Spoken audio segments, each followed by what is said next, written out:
नमस्कार, आप देख रहे हैं एफएम न्यूज और मैं हूं आपके साथ में शोभित पाठक। बुलेटिन की शुरुआत करेंगे इस वक्त की अहम खबर के साथ।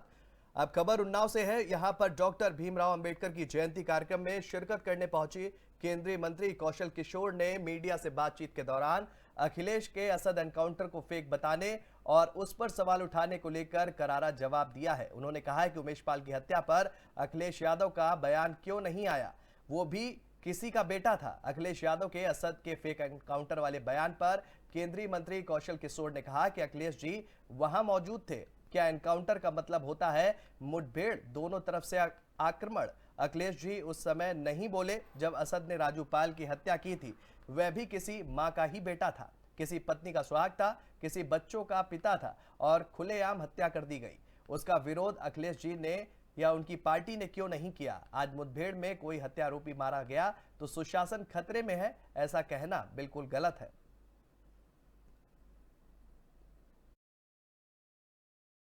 इनकाउंटर अखिलेश यादव ने फेक बताया, क्या बोलेंगे इस पर? अखिलेश जी वहाँ मौजूद थे क्या, मैं तो ये बात नहीं समझ पाया। लेकिन इनकाउंटर का मतलब होता मुठभेड़। मुठभेड़ का मतलब दोनों तरफ से गोली चली, दोनों तरफ से आक्रमण, कोई सुरक्षा में चलाता है तो ऐसी स्थिति में जो मुठभेड़ होती है उसमें वो मारे गए। उनका जो आतंक के पर्याय रहे हैं। अखिलेश जी उस समय नहीं बोले जब असद ने राजू पाल की हत्या की, उस पर क्यों नहीं बोले?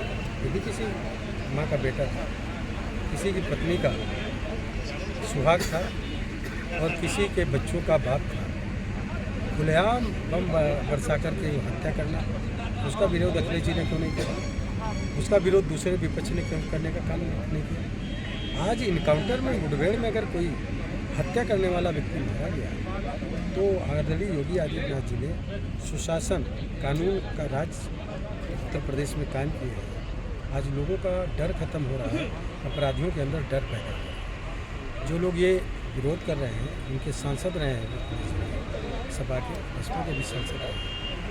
मैं समझ रहा हूँ कानून के साथ खड़ा होना चाहिए और ये अपराधियों को संरक्षण देने का काम जो ये लोग कर रहे हैं, इसलिए जनता उनको नकारने का काम कर रही है। Encounter Akhilesh mafia don Atiq Ahmed पर अब एटीएस ने शिकंजा कसना शुरू कर दिया है। बता दें कि एटीएस अतीक के खिलाफ यूएपीए के तहत भी केस दर्ज करने की तैयारी कर रही है। शुक्रवार को एटीएस की टीम ने उसके आतंकी संगठनों और आईएसआई से संबंधों को लेकर लंबी पूछताछ की। एटीएस अतीक के पाकिस्तान से हथियार खरीदने समेत कुछ अन्य बिंदुओं पर पड़ताल कर रही है। इतना ही नहीं, एटीएस पाकिस्तान से मंगाए गए कुछ असलहों की बरामदगी भी करने की कोशिश कर रही है। पुलिस पूछताछ में दिए गए बयान में अतीक अहमद ने पाकिस्तान की खुफिया एजेंसी और आतंकी संगठन लश्कर-ए-तैयबा से अपने संबंध होने की बात स्वीकार की थी। यही नहीं, अतीक ने पाकिस्तान से हथियार खरीदने की बात भी की थी और इसके बाद से एटीएस और अन्य खुफिया एजेंसियां सक्रिय हुई और मामले की जांच शुरू कर दी। अतीक अहमद और उसका भाई अशरफ 17 अप्रैल तक पुलिस रिमांड पर है। गौरतलब है कि माफिया अतीक अहमद ने उमेश पाल हत्याकांड मामले में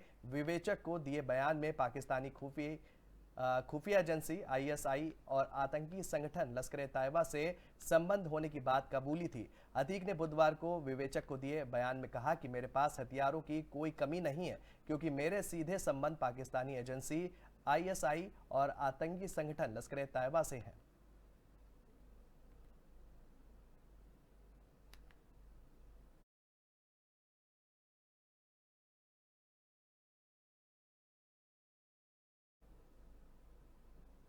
वही खबर बलिया से है, जहां माफिया अतीक अहमद के बेटे का एनकाउंटर करने के बाद जिस तरीके से विपक्ष लगातार भाजपा पर हमलावर है, तो वहीं ओवैसी के बयान पर पलटवार करते हुए बीजेपी सांसद वीरेंद्र सिंह मस्त ने कहा कि न्यायालय तो बंद ही नहीं होना चाहिए। अपराध को नियंत्रण करने के लिए अगर कानून काम करेगा तो उसे जात और मजहब के आधार पर देखेंगे। मैं समझता हूं कि अपराध को नियंत्रण करने के लिए इस तरह की घटनाएं नहीं होनी चाहिए। अपराध को रोकने के लिए अगर कोई प्रशासनिक कार्रवाई होती है तो मेरे समझ से अपराध पर नियंत्रण पाना भी मुश्किल होगा।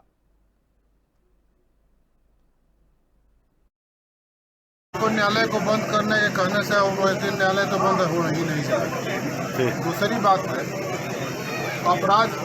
अपराध को नियंत्रण करने के लिए अगर कानून काम करेगा तो उसको जाति और मजहब के आधार पर कोई देखेंगे तो ये भी ठीक नहीं। मैं समझता हूँ कि आज यही अपराध को नियंत्रण करने के लिए इस तरह की घटनाएं नहीं हुई। और अपराध को रोकने के लिए भी अगर कोई प्रशासनिक कार्रवाई होती है और उसको वोट को ध्यान में देखकर अगर बात राजनीतिक दल करने लग जाएंगे तो मेरे समझ से अपराध पर नियंत्रण पाना भी मुश्किल है। तो न्यायालय को यूपी में नगर निकाय चुनाव के मद्देनजर सरगर्मियां तेज हो गई हैं और इस बीच आज जारी हो सकती है भाजपा प्रत्याशियों की सूची भी। नगर निगम पालिका और टाउन एरिया अध्यक्ष प्रत्याशियों की सूची जारी होनी है। दोपहर बाद प्रत्याशियों के नाम सामने आने की संभावना भी है। प्रदेश अध्यक्ष भूपेंद्र चौधरी जो है निकाय चुनाव प्रत्याशियों की सूची भी जारी करेंगे। आपको बता दें कि भाजपा में हर सीट पर प्रत्याशियों में कड़ी प्रतियोगिता भी देखी जा रही है। हर सीट पर लोगों में दावेदारी पेश करने के लिए लोगों में होड़ मची हुई है।